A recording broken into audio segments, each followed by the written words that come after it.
Amerikaan karoora nagaa Iraan dhiyeessiteef deebii kennite. Iraan karoora nagaa dhiyeessiteef Ameerikaa irraa deebii argachuu miidiyaaleen biyyaalessaa biyyattii gabaasan. Dubbii himaan ministeera dhimma alaa Iraan deebiin Ameerikaan kennite karaa Paakistaanin akka isaan qaqqabee fi ilaalaa jiraachuu dubbachuu isaanii maddi oduu Snim gabaaseera. Ameerikaan garuu karoora nagaa Teeraaniif deebii kennuu ishee hanga ammaatti ifatti hin beeksifne. Haa ta'u malee pirezidaanti Tiraamp dilbata kana niiwus Izraa'eliif yaada kennaniin karoorichi fudhatama kan hin qabne ta'uu dubbataniiru. Miidiyaaleen Iraan karoorri nagaa Teeraan abbaa qabxii 14 Waashingteen waraana ishee naannoo daangaa isheerraa akka fageessitu oggura hulaawwan galaana Iraan irraa keessa akka kaastu akkasumas haleellaa Izraa'el Libaanos irratti raawwataa jirtu dabalatee walitti bu'iinsi kamiyyuu akka dhaabbatuuf kan gaafattudha.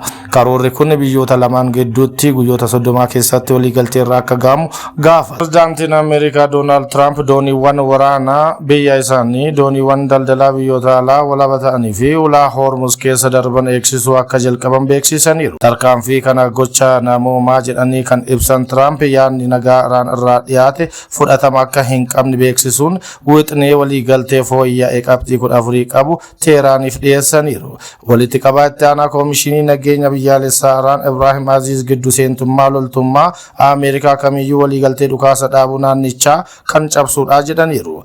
Iraan oggura Ameerikaan humna galaana ishee irraa keessee akka kaaftu yeroo ji'a tokko kenniteetti fi ajajni giddugaleessaa Ameerikaa hojii piroojeektii bilisummaa jedhamu jalqabuuf dooniiwwan waraanaa misaa'ila barbadeessan xiyyaarota waraanaa 100 ol diroonii fi loltoota 15,000 ulaa Hormuzitti bobbaasuun nageenya dooniiwwanii mirkaneessuuf tarkaanfii fudhachuu akka jalqabdu beeksiseera. Ajajaan ajaja giddugaleessaa humna galaana Ameerikaa Admiral Brad Cooper Ameerikaan galaana naannichaa marsitee eeguu ishee cimsitee itti fufuu eeran. Kun ammoo nageenya naannichaa murteessaa ta'uu dubbataniiru.